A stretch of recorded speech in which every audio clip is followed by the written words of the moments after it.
Sir, ಪ್ರಸ್ತುತ ಮೇ ತಿಂಗಳಲ್ಲಿ ರಾಜ್ಯದ ವಿವಿಧೆಡೆ ಬೀಳುತ್ತಿರುವ ಮಳೆಯನ್ನು ಮುಂಗಾರು ಪೂರ್ವ ಮಳೆ ಎಂದು ಕರೆಯಬಹುದಾ ಅಥವಾ ಇದು ಹವಾಮಾನ ಬದಲಾವಣೆ ಮುನ್ಸೂಚನೆಯಾ ಸರ್? ಅಲ್ಲ, ಈ ಏಪ್ರಿಲ್ ಮೇ ತಿಂಗಳಲ್ಲಿ ಏನು ಮಳೆ ಬೀಳ್ತೈತಲ್ಲ ಕರ್ನಾಟಕದಾಗ, ಅದು ಪೂರ್ವ ಮುಂಗಾರು ಮಳೆ. ಇದು ಸಾಮಾನ್ಯವಾಗಿ ಪ್ರತಿ ವರ್ಷ ಆಗ್ತಾನೆ ಇರ್ತೈತಿ. ಇದು ಜಾಸ್ತಿ ಭೂಮಿ ಕಾಯೋದ್ರಿಂದ, ಅಂದ್ರೆ ಉಷ್ಣಾಂಶ ಜಾಸ್ತಿ ಆಗಿರೋದ್ರಿಂದ, ತೇವಾಂಶ ಮತ್ತು ಇಂಟೀರಿಯರ್ ಕರ್ನಾಟಕದಲ್ಲಿ ಟ್ರಫ್ ಇರೋದರಿಂದ ಈ ರೀತಿ ಮಳೆ ಆಗುತ್ತೆ. ಇದು ಪ್ರತಿ ವರ್ಷ ಆಗುವಂಥ ಮಳೆ. ಇದಕ್ಕೆ ಪೂರ್ವ ಮುಂಗಾರು ಅಂತ ನಾವು ಕರಿತೀವಿ. Okay sir. ಸರ್, ಈ ಬಾರಿ ಮೇ ತಿಂಗಳ ಮಳೆಯ ಪ್ರಮಾಣ ಸಾಮಾನ್ಯಕ್ಕಿಂತ ಹೆಚ್ಚಾಗಿದೆ ಅಥವಾ ಇದು ಮುಂದಿನ ಮುಂಗಾರು ಮಳೆ ಮೇಲೆ ಏನಾದರೂ ಪರಿಣಾಮ ಬೀರಬಹುದಾ? ಮೇ ತಿಂಗಳಲ್ಲಿ ವಾಡಿಕೆಯಂತೆ ಮಳೆ ಆಗ್ತಾ ಇದೆ. ಇದೇನು ಅತಿಯಾದ ಮಳೆ ಏನಲ್ಲ. ಇದು ಮುಂಗಾರಿನ ಮೇಲೆ ಯಾವುದೇ ಅಂಥ ಪರಿಣಾಮ ಬೀಳೋಲ್ಲ. ಇದು ಬಿಸಿಲಿನಿಂದ ಬರುವಂಥ ಮಳೆ ಅಂದ್ರೆ. Okay sir. ಸರ್, ಮುಂಗಾರು ಮಳೆ ಕೇರಳಕ್ಕೆ ಮತ್ತು ಕರ್ನಾಟಕಕ್ಕೆ ಪ್ರವೇಶಿಸಲು ಈ ಬಾರಿ ನಿಗದಿತ ಸಮಯ ಯಾವುದು ಸರ್?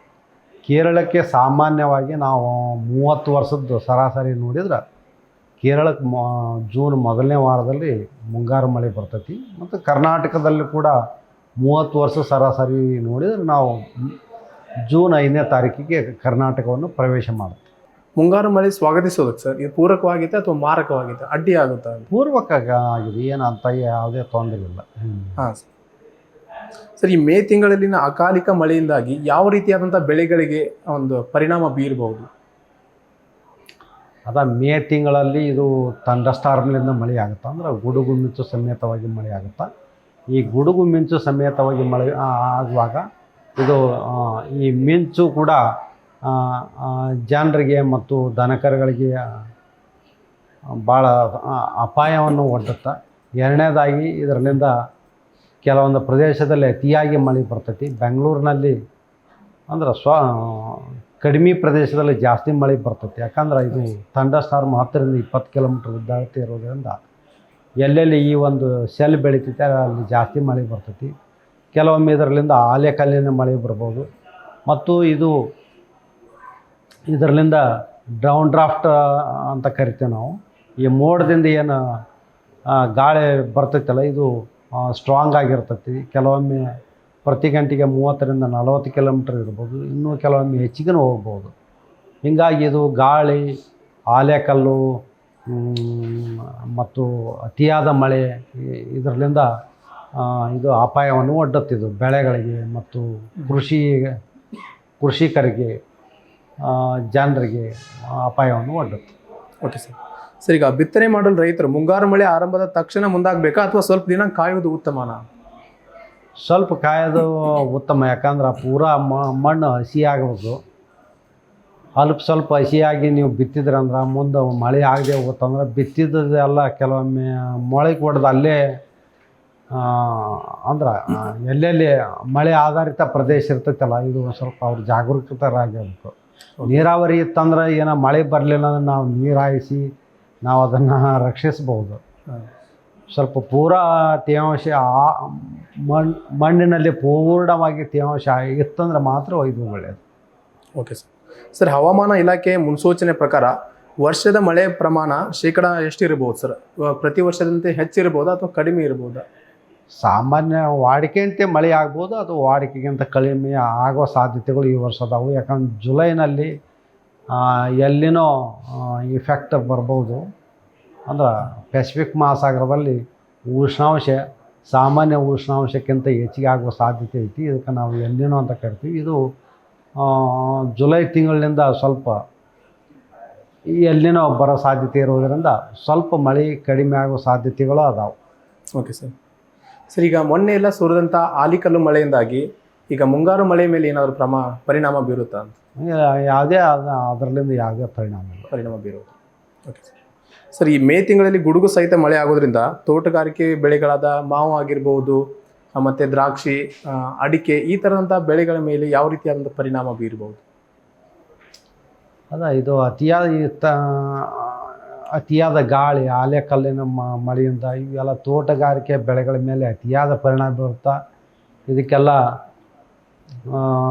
ಮುಖ್ಯವಾಗಿ ಮಾವು ಮತ್ತು ದ್ರಾಕ್ಷಿ ಮೇಲೆ ಅತಿಯಾಗಿ ಬೀಳ್ತೈತಿ. ಇವೆಲ್ಲ ಬೆಳೆಗಳು ನೆಲ ಕಚ್ಚಬಹುದು ಮತ್ತು ಇವೆಲ್ಲ ಮಾವಿನಕಾಯಿ ಮತ್ತು ಹಣ್ಣುಗಳು ಉದುರ್ಬೋದು, ಮತ್ತು ಹೂವಿನ ಹಂತಿನಲ್ಲಿದ್ದರೆ ಅವು ಹೂವು ಉದುರಿ ನಮ್ಗೆ ಇದು ಇಳುವರಿ ಪೂರ್ಣವಾಗಿ ಕಡಿಮೆ ಆಗೋ ಸಾಧ್ಯತೆಗಳು ಇರ್ತಾವೆ. ಸರ್, ಈ ಒಂದು ತೊಂದರೆಗಳನ್ನ ತಪ್ಪಿಸೋದು ಹೇಗೆ ಸರ್? ಈ ತೊಂದರೆ ತಪ್ಪಿಸ್ಬೇಕಂದ್ರೆ ಸುತ್ತ ದೊಡ್ಡ ದೊಡ್ಡ ಮರಗಳು ಇರಬೇಕು ರಕ್ಷಣೆ ಮಾಡಲಿಕ್ಕೆ, ಮತ್ತು ಆಣೆಕಲ್ಲಿನ ಮಳೆ ಆಗುತ್ತಂದ್ರೆ ಅದಕ್ಕೆಲ್ಲ ನೆಟ್ಟೆಲ್ಲ ಹಾಕ್ಬೇಕು. ಇದೆಲ್ಲ ಭಾಳ ದುಬಾರಿ ಆಗುತ್ತದೆ ಎಲ್ಲ ರೈತರಿಗೆ. ಇದನ್ನೆಲ್ಲ ನೋಡಿ ಇದನ್ನು ಮಾಡ್ಕೋಬೇಕು ಅವ್ರು. Okay sir. ಸರ್, ಮುಂದಿನ ದಿನಗಳಲ್ಲಿ ಉಷ್ಣಾಂಶದ ಏರಿಳಿತ ಮುಂಗಾರು ಮಾರುತಗಳ ವೇಗವನ್ನು ಕುಗ್ಗಿಸುವ ಸಾಧ್ಯತೆ ಇದೆಯಾ ಸರ್? ಉಷ್ಣಾಂಶಗಳ ಏರಿಳಿತ ಇಲ್ಲ, ಅದ್ರದ್ದು ಆ ರೀತಿ ಆಗುತ್ತೆ. ಮಲೆನಾಡು ಬಯಲುಸೀಮೆ ಮತ್ತು ಕರಾವಳಿ ಭಾಗಗಳಲ್ಲಿ ಈ ಬಾರಿ ಮಳೆ ಮುಂಗಾರು ಹಂಚಿಕೆ ಸಮನಾಗಿದೆ ಸರ್. ಮಲೆನಾಡುಗಳಲ್ಲಿ ವಾಡಿಕೆ ಅಥವಾ ವಾಡಿಕೆಗಿಂತ ಸ್ವಲ್ಪ ಮಳೆ ಕಡಿಮೆ ಆಗ್ಬೋದು ಅಷ್ಟೇ. Okay sir. ಸರ್, ರೈತರು ಈ ಅಸ್ಥಿರ ಹವಾಮಾನಕ್ಕೆ ತಕ್ಕಂತೆ ತಮ್ಮ ಕೃಷಿ ಪದ್ಧತಿಯ ಯಾವ ಬದಲಾವಣೆಗಳನ್ನು ಮಾಡಿಕೊಳ್ಳಬೇಕು? ಮಳೆ ಆಧಾರಿತ ಮತ್ತು ನೀರಾವರಿ ಆಧಾರಿತ ರೈತರು ಅದರ ತಕ್ಕಂತೆ ಅವರು ಪ್ಲ್ಯಾನ್ ಮಾಡ್ಕೋಬೇಕಾಗತ್ತೆ. ಮಳೆ ಆಧಾರಿತ ಪ್ರದೇಶದಲ್ಲಿ ಮಳೆ ಕಡಿಮೆ ಐತೆ ಅಂತೇಳಿ ನಾವು ಅಂದಾಗ ಅದಕ್ಕೆ ನವಣೆ, ಸಜ್ಜೆ, ರಾಗಿ ಈ ಬೆಳೆಗಳನ್ನು ಬೆಳೆದು ಉತ್ತಮ, ಅಥವಾ ಕಡಿಮೆ ಅವಧಿಯಲ್ಲಿ ಬೆಳೆಯುವಂಥ ಬೆಳೆಗಳು ಬೆಳಿಬೇಕಾಗತ್ತೆ. ಜಾಸ್ತಿ ನೀರಾವರಿ ಅವೆಲ್ಲ ಇತ್ತಂದ್ರೆ ಕಬ್ಬು ಹೀಗೆಲ್ಲ ಬೆಳಿಬೋದು ಅಷ್ಟೆ. Okay sir. ಸರ್, ಈಗ ಹವಾಮಾನ ವರದಿಯಲ್ಲಿ ಕೆಲವು ಬಾರಿ ಆರೆಂಜ್ ಅಲರ್ಟ್ ಮತ್ತು ಯೆಲ್ಲೋ ಅಲರ್ಟ್ ಅಂತ ಘೋಷಿಸ್ತಾರೆ ಸರ್. ಅವಾಗ ಯಾವ ಜಿಲ್ಲೆಗಳಿಗೆ ಆ ಅಲರ್ಟ್ನ ಘೋಷಿಸಿರ್ತಾರಲ್ಲ ಆ ಒಂದು ಜಿಲ್ಲೆಯ ರೈತರು ಏನು ಮುನ್ಸೂಚನೆಯನ್ನು ತಗೊಳ್ಬೇಕು ಸರ್ ಅವಾಗ? ಅಲ್ಲ, ಇವು ಆರೆಂಜ್ ಅಲರ್ಟ್ ಬೇರೆ ಬೇರೆ ಮಳೆಗೆ ಬರ್ಬೋದು, ಗುಡುಗು ಮಿಂಚು ಬರ್ಬೋದು. ಇದು ಶಾರ್ಟ್ ಟರ್ಮ್ನಾಗೂ ಕೊಟ್ಟಿರ್ತೀವಿ ಮತ್ತು ಮುಂದಿನ ಒಂದು ವಾರದವರೆಗೂ ನಾವು ಕೊಟ್ಟಿರ್ತೀವಿ. ಅವಾಗ ರೈತರು ಅವರು ಯಾವುದೇ ಬೆಳೆಗಳಿಗೆ ತೊಂದರೆ ಆಗೋದು ಅಥವಾ ಅವರು ರಾಸಾಯನಿಕಗಳು ಸಿಂಪಡಿಸೋದಾಗಿರ್ಬೋದು, ಗೊಬ್ಬರಗಳು ಹಾಕುವುದಾಗಿರ್ಬೋದು, ಆ ರೀತಿಯಾದಂಥ ಕೆಲಸದಲ್ಲಿ ತೊಡಗಬಹುದಾ ಸರ್, ಅಥವಾ ಅಂಥದ್ರಿಂದ ಸ್ವಲ್ಪ ದೂರ? ಇಲ್ಲ, ಈಗ ನಾವು ಮಳೆ ಬರುತ್ತೆ ಅಂತೇಳಿ ನಾವು ಯೆಲ್ಲೋ ಅಲರ್ಟ್ ಕೊಟ್ಟಿರ್ತೀವಿ ಕೆಲವೊಂದು ಜಿಲ್ಲಾಕ್ಕೆ. ಅವರು ಆವಾಗ ತಮ್ಮ ಬೆಳೆಗಳಿಗೆ ಈ ಔಷಧ ಸಿಂಪಡಣೆ ಮಾಡೋದಾಗಲಿ ಅಥವಾ ಬೆಳೆಗಳನ್ನು ಕಟಾವು ಮಾಡೋದಾಗಲಿ ಮಾಡಬಾರ್ದು. ಮತ್ತು ಕೆಲವು ಮಳೆ ಬರ್ತಂದ್ರೆ ನೀರನ್ನು ಕೂಡ ಹಾಯಿಸಬಾರ್ದು. ಯಾಕಂದ್ರೆ ಇದಕ್ಕೆ ಮ್ಯಾನ್ ಪವರ್ ವೇಸ್ಟು ಮತ್ತು ವಾಟರ್ ರಿಸೋರ್ಸು ವೇಸ್ಟ್ ಆಗುತ್ತೆ. Okay sir. ಸರ್, ಈಗ ಮೇ ತಿಂಗಳ ಮಳೆ ಹೋದ ನಂತರ ಜೂನಲ್ಲಿ ಮಳೆ ಕೈ ಕೊಡುವ ಸಾಧ್ಯತೆಗಳಿವೆ ಸರ್. ಹಾಗಾದಲ್ಲಿ ರೈತರ ಬಿತ್ತನೆ ಗತಿಗಳೇನಾಗುತ್ತೆ? ಇಲ್ಲ, ಸಾಮಾನ್ಯವಾಗಿ ಮಳೆ ಆಗ್ಬೋದು, ಪೂರಾ ಹಂಗೆ ಏನಾಗಲ್ಲ. Okay sir. ಅಂದರೆ ಯಾವುದೇ ರೀತಿಯಾದಂಥ ಮಳೆ ಕೈ ಕೊಡೋದಿಲ್ಲ ಮುಂದಿನ ಮುಂಗಾರು ಮಳೆ ಅಲ್ಲ. ಅಂತರ್ಜಲ ಮರುಪೂರಣಕ್ಕೆ ಈ ಮೇ ತಿಂಗಳ ಮಳೆ ಎಷ್ಟು ಸಹಕಾರಿಯಾಗುತ್ತೆ ಸರ್?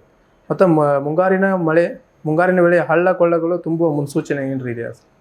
ದೊಡ್ಡ ಮಳೆ ಆಗಿ ಮೇ ತಿಂಗಳಲ್ಲಿ ಜಾಸ್ತಿ ಮಳೆ ಆದಾಗ ಜಾಸ್ತಿ ಇದನ್ನು ನೀರು ಹಿಡಿದುಕೊಳ್ಬೇಕು, ರೇನ್ ವಾಟರ್ ಹಾರ್ವೆಸ್ಟಿಂಗ್ ಮಾಡ್ಕೋಬೇಕು. ಇದರಿಂದ ಅಂತರ್ಜಲ ಹೆಚ್ಚಿಗೆ ಆಗುತ್ತೆ. Okay sir. ಸರ್, ಈಗ ಮುಂದಿನ ಒಂದು ವಾರದಲ್ಲಿ ರಾಜ್ಯದ ಯಾವ ಯಾವ ಜಿಲ್ಲೆಗಳಲ್ಲಿ ಎಷ್ಟು ಪ್ರಮಾಣದ ಮಳೆ ಮತ್ತು ಉಷ್ಣಾಂಶ ಇರಲಿದೆ ಸರ್? ಮುಂದಿನ ಒಂದು ವಾರದವರೆಗೆ ಕರಾವಳಿ ಜಿಲ್ಲೆಗಳಲ್ಲಿ ಅಂದ್ರೆ ಉತ್ತರ ಕನ್ನಡ, ಉಡುಪಿ ಹಾಗೂ ದಕ್ಷಿಣ ಕನ್ನಡ ಜಿಲ್ಲೆಗಳಲ್ಲಿ, ಮತ್ತು ಉತ್ತರ ಒಳನಾಡಿನ ಜಿಲ್ಲೆಗಳಲ್ಲಿ ಬೀದರು ಮತ್ತು ಕರ್ನಾಟಕದ ದಕ್ಷಿಣ ಒಳನಾಡಿನ ಜಿಲ್ಲೆಗಳಲ್ಲಿ ಮುಂದಿನ ಒಂದು ವಾರದವರೆಗೆ ಕೆಲವು ಕಡೆ ಮಾತ್ರ 25% ಕಡಿಮೆ ಪ್ರದೇಶದಲ್ಲಿ ಗುಡುಗು ಮಿಂಚು ಸಮೇತವಾಗಿ ಹಗುರದಿಂದ ಸಾಧಾರಣವಾಗಿ ಮಾತ್ರ ಮಳೆಯಾಗುವ ಸಾಧ್ಯತೆಗಳದಾವು. ಮುಖ್ಯವಾಗಿ ಇದು ಬೆಳಗಾವಿ, ಧಾರವಾಡ, ಹಾವೇರಿ, ಮುಂದೆ ಶಿವಮೊಗ್ಗ, ಚಿಕ್ಕಮಗಳೂರು, ಹಾಸನ, ಕೊಡಗು, ದಕ್ಷಿಣ ಕನ್ನಡ, ಉಡುಪಿ, ಮೈಸೂರು, ಚಾಮರಾಜನಗರ, ಮಂಡ್ಯ, ರಾಮನಗರ ಈ ಜಿಲ್ಲೆಗಳ ಕೆಲವು ಕಡೆ ಮುಂದಿನ ಒಂದು ವಾರದವರೆಗೆ ಕೆಲವು ಕಡೆ ಮಾತ್ರ ಮಳೆಯಾಗುವ ಸಾಧ್ಯತೆಗಳದಾವು. ಮತ್ತು ಉಳಿದ ಜಿಲ್ಲೆಗಳಲ್ಲಿ ಕೂಡ ಕೆಲವೊಂದು ಕಡೆ ಮಳೆ ಆಗ್ಬೋದು. ಮತ್ತು ಉತ್ತರ ಒಳನಾಡಿನ ಜಿಲ್ಲೆಗಳಾದ ಬೀದರು, ಕಲಬುರಗಿ, ಯಾದಗಿರಿ, ರಾಯಚೂರು, ವಿಜಯಪುರ, ಬಾಗಲಕೋಟೆ, ಕೊಪ್ಪಳ, ಗದಗ ಈ ಜಿಲ್ಲೆಗಳಲ್ಲಿ ಗರಿಷ್ಠ ಉಷ್ಣಾಂಶ ಸುಮಾರು 40ರಿಂದ 42 ಡಿಗ್ರಿ ಸೆಲ್ಸಿಯಸ್ ಹೋಗುವ ಸಾಧ್ಯತೆಗಳದಾವು. ಮತ್ತು ಬೆಳಗಾವಿ, ಧಾರವಾಡ, ಹಾವೇರಿ ಜಿಲ್ಲೆಗಳಲ್ಲಿ ಗರಿಷ್ಠ ಉಷ್ಣಾಂಶ ಸುಮಾರು 36ರಿಂದ 38 ಡಿಗ್ರಿ ಸೆಲ್ಸಿಯಸ್ ಹೋಗುವ ಸಾಧ್ಯತೆಗಳದಾವು. ಬಳ್ಳಾರಿ, ವಿಜಯನಗರ, ಚಿತ್ರದುರ್ಗ, ದಾವಣಗೆರೆ ಈ ಜಿಲ್ಲೆಗಳಲ್ಲಿ ಗರಿಷ್ಠ ಉಷ್ಣಾಂಶ 38ರಿಂದ 40 ಡಿಗ್ರಿ ಸೆಲ್ಸಿಯಸ್ ಹೋಗುವ ಸಾಧ್ಯತೆಗಳದಾವು. ಬೆಂಗಳೂರಿನಲ್ಲಿ ಮುಂದಿನ ಒಂದು ವಾರದವರೆಗೆ ಗರಿಷ್ಠ ಉಷ್ಣಾಂಶ ಸುಮಾರು 34ರಿಂದ 36 ಡಿಗ್ರಿ ಸೆಲ್ಸಿಯಸ್ ಹೋಗುವ ಸಾಧ್ಯತೆಗಳದಾವು. ಮತ್ತು ಕರ್ನಾಟಕದ ಉಳಿದ ದಕ್ಷಿಣ ಒಳನಾಡಿನ ಜಿಲ್ಲೆಗಳಲ್ಲಿ ಕೂಡ ಗರಿಷ್ಠ ಉಷ್ಣಾಂಶ ಸುಮಾರು 34ರಿಂದ 36 ಡಿಗ್ರಿ ಸೆಲ್ಸಿಯಸ್ ಹೋಗುವ ಸಾಧ್ಯತೆಗಳದಾವೆ.